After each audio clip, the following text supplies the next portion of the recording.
Hello, and welcome to Rocket Fuel, your daily update of everything that's happening in the Rocket Pool community. My name is Wack. Today is October 23rd, and today we've got a jam-packed episode full of amazing Rocket Pool news, such as roadmap stuff. We've got an update on the rewards night RPL price, Saturn Zero votes with the oDAO. We've got some questions about Saturn Zero from Langers asking the community, and some Constellation stuff, and a whole lot more. So let's get started. 10, 9, ignition sequence start, 6. Okay, so we're going to start here with this protocol update from Langers, saying, hey everyone, please find the latest protocol development update on the DAO forum. And then there's a link. It says, let us know if you have any questions or concerns. So let's go over and have a look at that. So this is the team's update to their existing roadmap, for covering work done in August, September, and October. So Langers says, hey, is a quarterly roadmap update for August, September, and October 2024. So it said, with roadmap prioritization, the team engaged with the community to ensure the protocol development priorities were aligned with expectations. Then there was work on the Houston hotfix. So the development of the Houston hotfix code was completed. Sigma Prime was engaged to ensure security integrity and produce an audit report. Governance discussions, polls, and the vote followed. The team raised an oDAO proposal upgrade targeted for execution on October 28th. That's Australian time. That will be October 27th in the US. With the tokenomics prelude Saturn Zero RPB62, the team discussed with the community the token's prelude idea. Subsequently, we reviewed the community specification for feasibility and feedback. The team, with support from patches, are developing with version 10 rewards tree implementation. Then we have news on Saturn 1. So it says that the team have decomposed the Saturn 1 work and laid out the DevNet milestones as articulated in the timeline post, which we covered on Rocket Fuel before. And then Langers goes on to say the team have made good progress on the DevNet 1 deliverables, focusing on the initial megapool delegate and deposit functionality.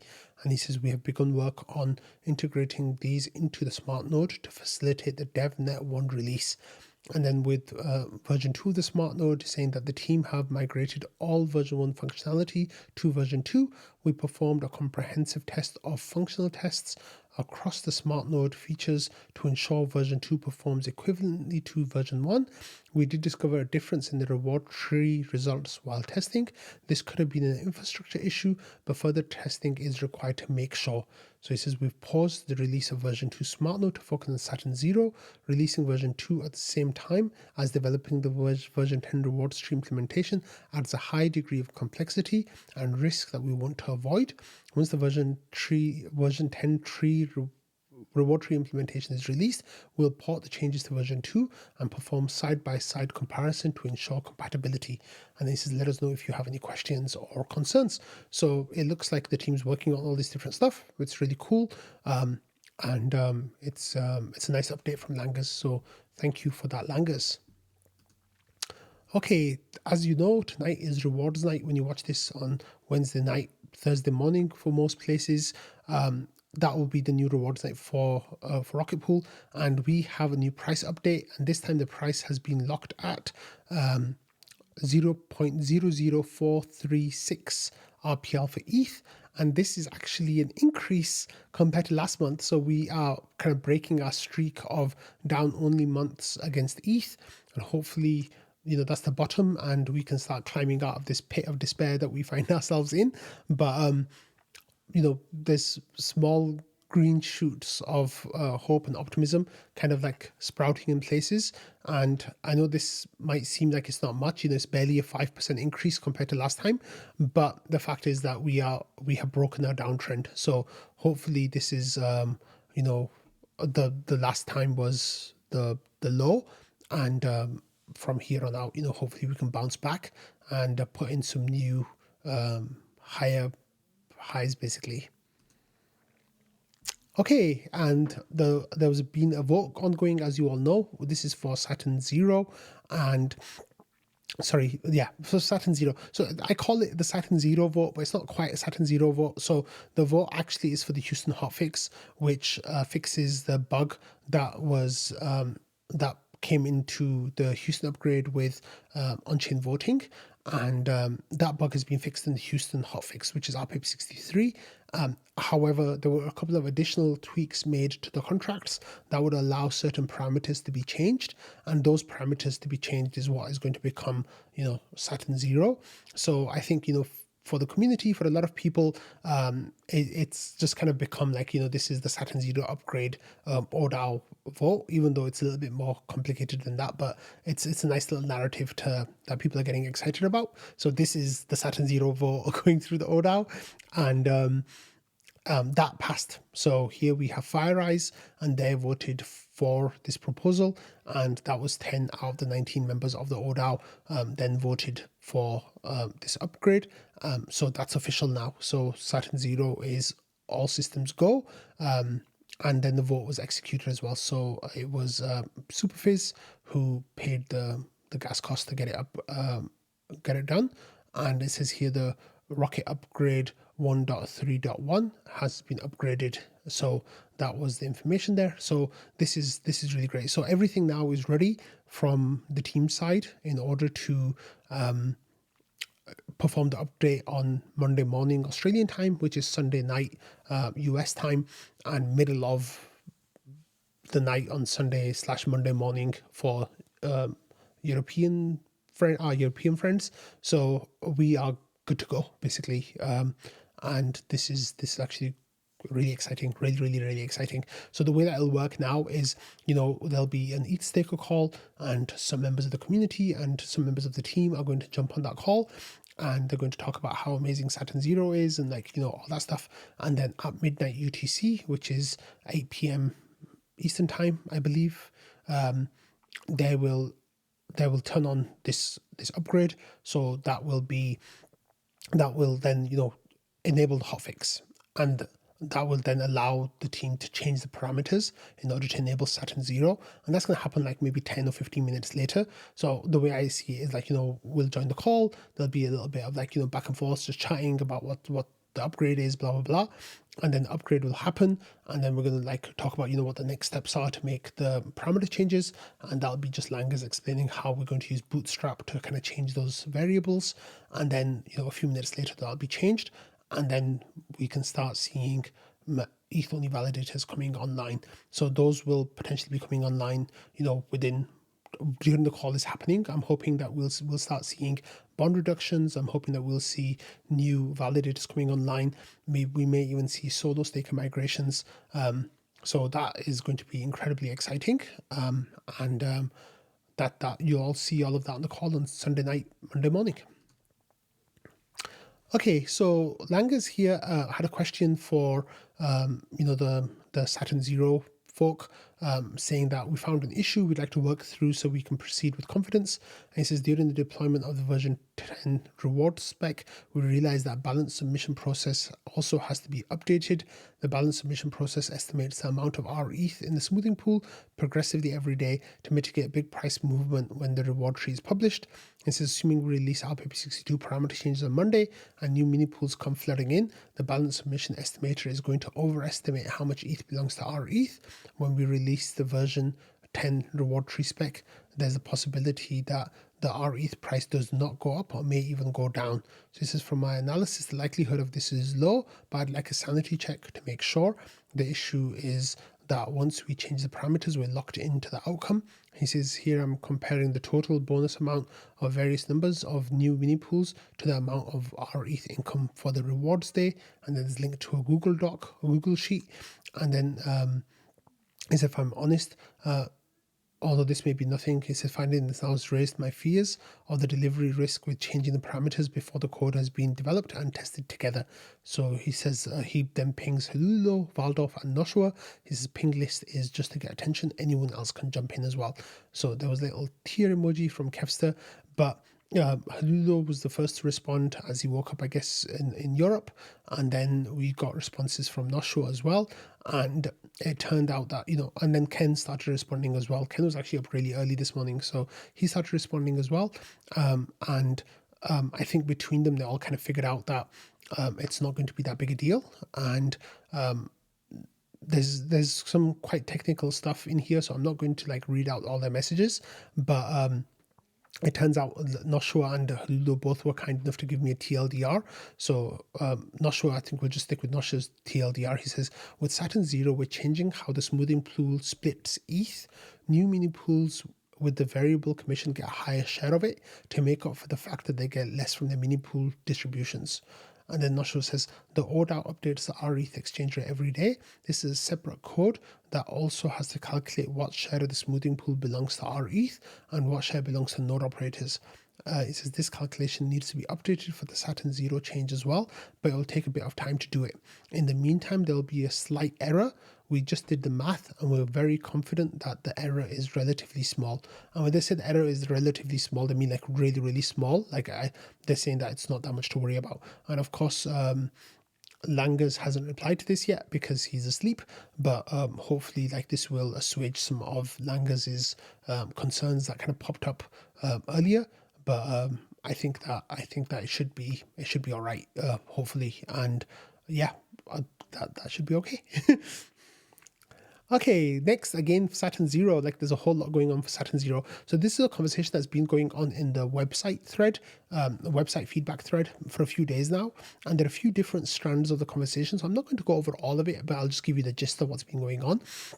Basically, what's happened is that the smart node needs to be updated. The language of the smart node needs to be updated to show that you can now make ETH-only validators. And there's also parts of the docs that kind of explain, how to make your validators and all that kind of stuff that will need to be updated. And there's also the website front end that will need to be updated to kind of reflect all these things. So this thread has kind of become the home of the people working on these things. So the main parties involved are Valdorf, Samus, Nick working the website, Thomas working on the smart node and on the docs as well, and all of those kind of working together, and Hulu as well, I think, a little bit. So what's a couple of interesting things that are happening here is that they're kind of scrubbing the mention of 16 ETH validators from the docs and from the smart node. And of course, on the actual contracts themselves, you'll be able to start 16 ETH validators. However, there's no world now in which starting a 16 ETH validator makes any sense because, you don't need RPL anymore. And the only attraction of a 16 ETH validator was that you could use less RPL as your total amount that you're depositing. So for example, for a 16 ETH validator, you need 1.6 ETH of RPL. So that's just 10% of your total amount of crypto would be RPL. Whereas with LEB 8s, you need 8 ETH that you're bringing, you need 2.4 ETH of RPL, which is I think close to 40%, something like that. No, a little bit less than that, probably 30 something percent. So that's still a much bigger portion of your portfolio is then RPL, and people don't want that. So the fact that you don't need RPL anymore means that there's absolutely no reason for anyone to have 16 ETH validators anymore. So those are kind of being scrubbed out of the docs. They're being taken out, and we just want people to be starting 8 ETH validators, which of course is the most efficient validators we have in the protocol right now. But here, basically, Thomas is saying that people have done really great work, and this is great stuff. My plan is to dig into the docs to make sure everything looks good for Saturn 0 this week. Let me know if you or Valdorf, who's replying to Samus, have any input on the best way we can collaborate on making the docs edits. It says, in the meantime, I've created a Saturn 0 branch with the docs repo so we can have a place that will merge into the main when we're ready. And then he says, Hululo already nailed it. We prepared some smart node changes for Saturn 0 that cover these bases.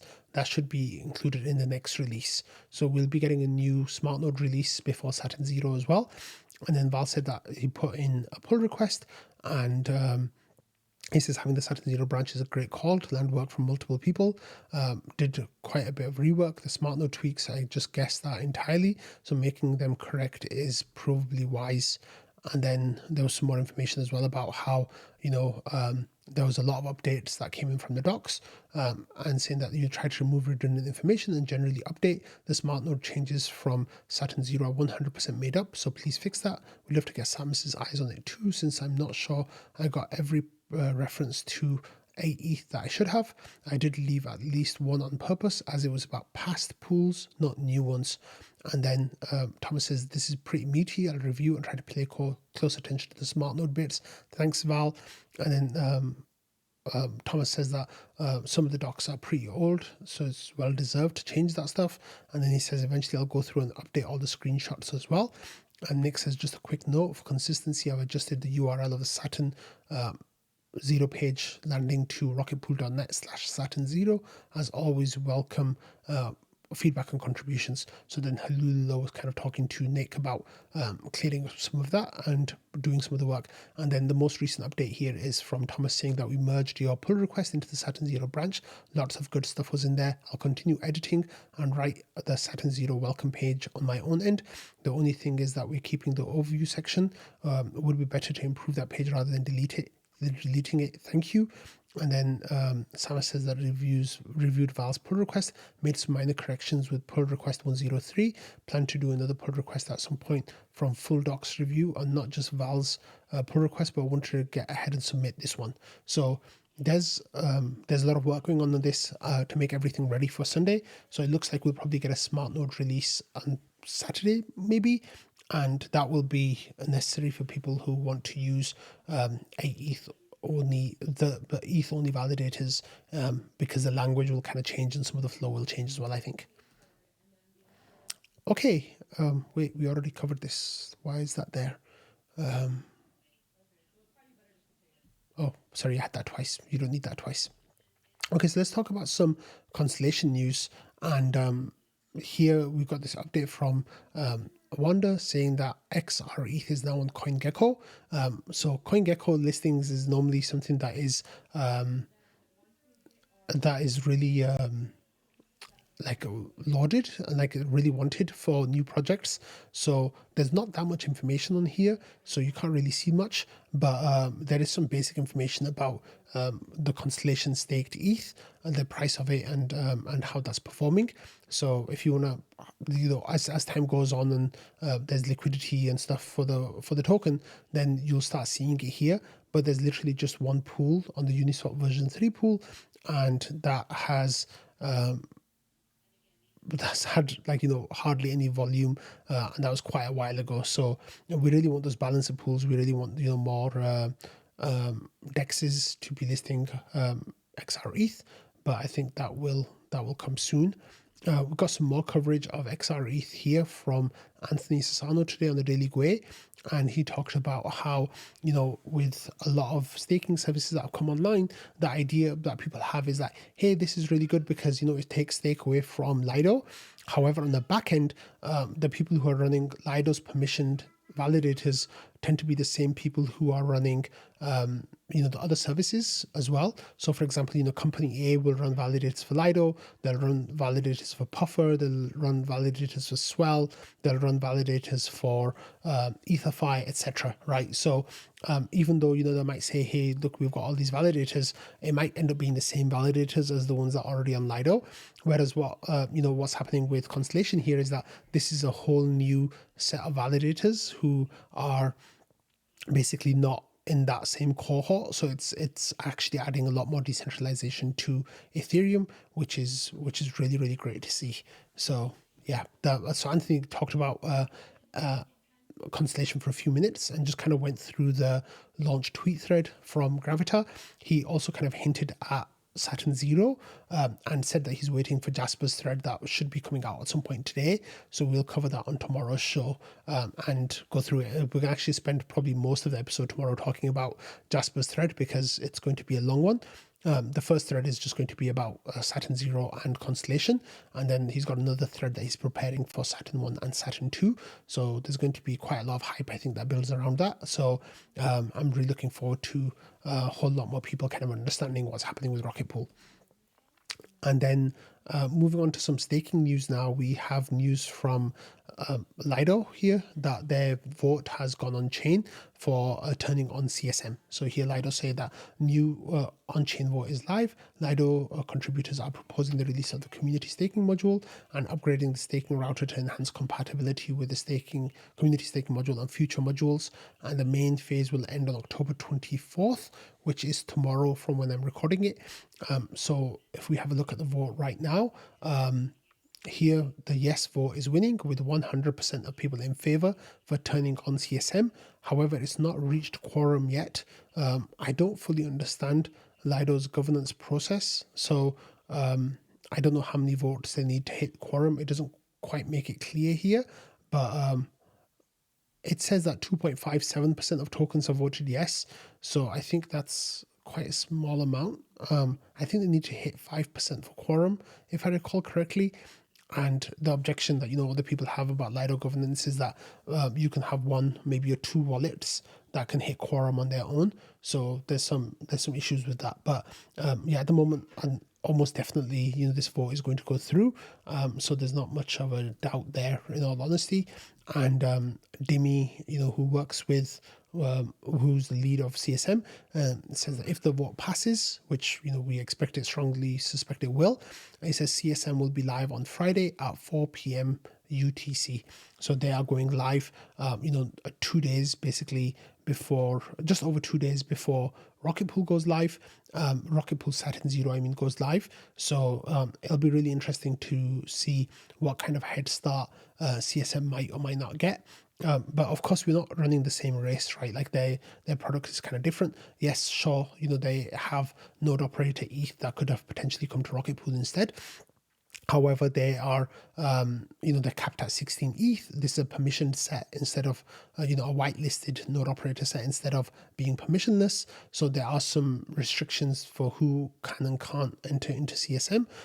However, and they're capped at 4,000 ETH, I think somewhere around that amount. So it's a very different product from what Saturn Zero is doing. Saturn Zero is going to be open to everyone. It's permissionless from day one, and we'll deal with the consequences of that with the deposit queue later. But so what I'm trying to say is not a direct competition, but it will be interesting to see node operators going online with CSM and seeing what happens there. But on that note, I'm going to end today's episode. It was a quick one, but there was a whole lot of information covered. So that was pretty good. Anyway, thank you all for watching, listening, and being part of the Rocket Fuel community. I hope you all have a lovely day ahead, and I will see you all tomorrow. Bye.